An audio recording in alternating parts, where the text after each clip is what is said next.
me. Sorry, you just walked past me there. I saw you had glasses like me, and you look kind of nice, so I had to say hi. Hi. You seem in a very good mood, and we're next to a Nike shopping store, so it was like the perfect. It was just like destiny that I had to talk to you. You know, like in next to a sports store. Okay. They say that if you talk to a girl next to a sports store, it's good luck because it's gonna be like a very athletic relationship. You know what I mean? That's what they say.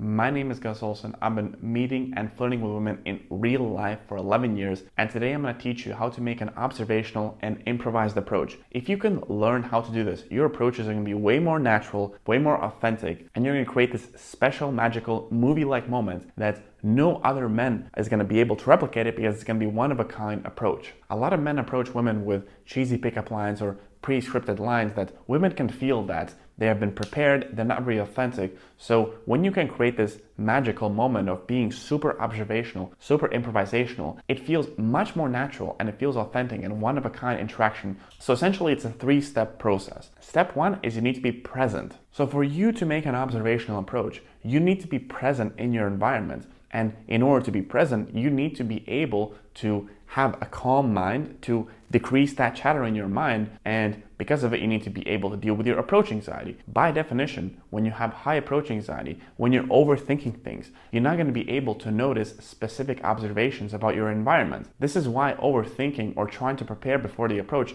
actually hurts you, because you're not able to notice the details. You're trying to carry this mental script in your head of what you're supposed to say, but your brain RAM, so to speak, has a limited amount of information it can carry. So it's trying to memorize, the lines and how am I supposed to act and all this. And if you worry about that, you're not able to pay attention. Also, when you have approach anxiety, you have even more things on your mind, such as things like, are other people looking at me? Or is she in a good mood? You're worrying about details that don't even matter. Instead, you should be using those resources to be present, to be in a situation, and to notice things around you. Because all the things that you notice, then you can use for this improvisational approach. So the first step is actually dealing with your approach anxiety. And I've made many videos on how to deal with your approach anxiety. I'll link some of them in the description. But essentially, for you to be really good at observational approach, an improvised approach, and a natural approach, you need to have worked on your approach anxiety, because with approach anxiety present, you will never truly have the authentic interactions you're looking for. Now, the step 2 and the next step on making an observational approach is honing in on the details. So when you approach a girl and when you're present, pay attention to the slightest details. So things like where you're approaching, what she's wearing, who's around and what's around. All of these little details can become the source of this improvisational comment that you're going to make, and that's going to actually transform the entire conversation. So for example, in the video that you saw in below, as I approached the girl, I noticed that we were standing next to the Nike store. Now, I've walked past this Nike store thousands of times, and it's just a regular store, it's nothing special. But in that moment, when I was talking to this girl, I saw that, hey, we are next to a Nike store. So that's why I said, hey, we're meeting next to a Nike store. That itself, a lot of guys wouldn't even notice that detail. They wouldn't even think that's important, but that's what I called out, because we were meeting next to Adidas store or to Puma store. Now for you, maybe it's not a store. Maybe you're meeting next to a beach. Maybe you're meeting next to a Starbucks.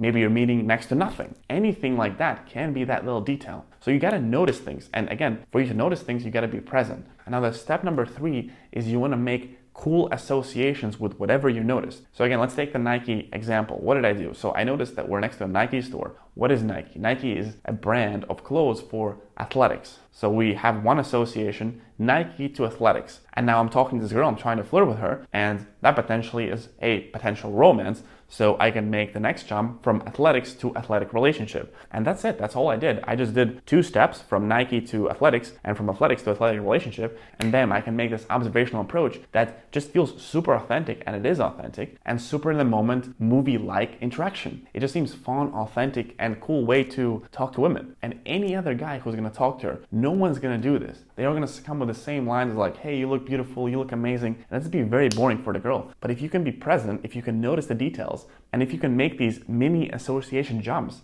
you can make this interaction truly memorable that she might remember for many months or many years. And obviously, once you do this, she'll probably want to come on a date with you, because again, no one's going to do this. You separate yourself from the pack massively just by doing these 3 simple steps.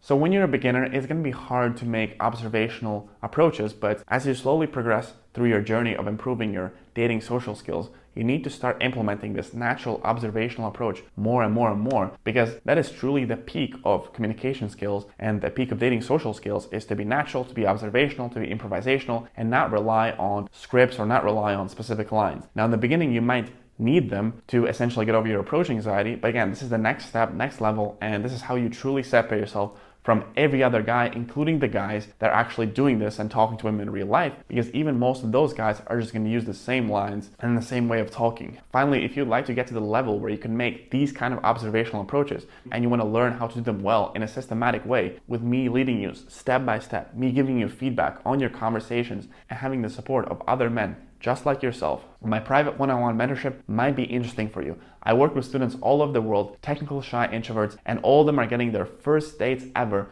through real life approaches. If you're potentially interested in mentorship, check the first link in the description.